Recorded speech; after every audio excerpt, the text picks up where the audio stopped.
The following is based on ancient scriptures, myths, and legendary characters, narrated for knowledge, reflection, and inspiration. The Bhagavad Gita, often simply called the Gita, means the Song of the Lord and is considered one of the most important texts in both literary and philosophical history.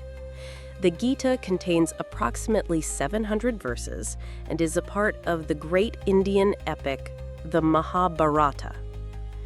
In the Bhagavad Gita, the teacher is Krishna, who is regarded by Hindus as a manifestation of God and is addressed as Bhagavan, meaning the Divine One.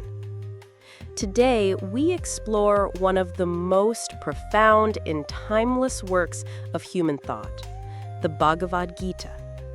The term Bhagavad Gita means the divine song or the song of God in Sanskrit.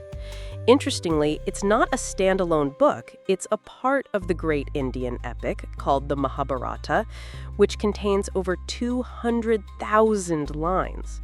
The Gita appears in its sixth book, known as Bhishma Parva.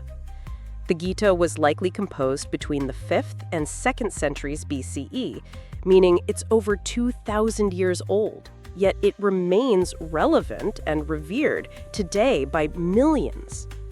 So, what is the story of the Gita? The scene is set on the battlefield of Kurukshetra, where two families, the Pandavas and the Kauravas, are about to fight a monumental war. Just before the battle begins, the Pandava prince Arjuna looks across the battlefield and sees that his enemies are his own relatives, teachers, and friends. Overwhelmed by sorrow and moral confusion, he refuses to fight. At that moment, his charioteer, Lord Krishna, speaks. Krishna doesn't just tell Arjuna to fight. Instead, he opens the gates to a deep conversation about life, duty, the soul, karma, dharma, death, rebirth, and the very purpose of existence.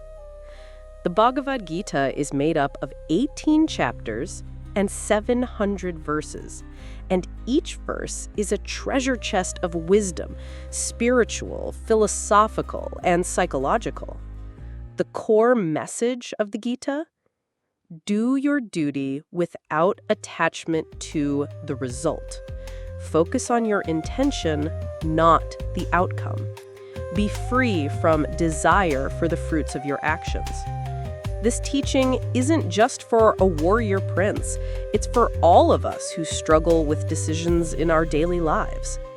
The Gita has influenced not only Indian sages, but global thinkers like Gandhi, Einstein, Carl Jung, and Oppenheimer.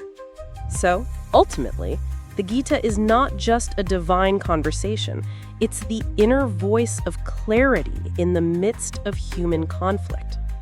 Perhaps we are all Arjunas in our own lives, standing at a crossroads. And within each of us, Krishna patiently waits to guide us toward the truth.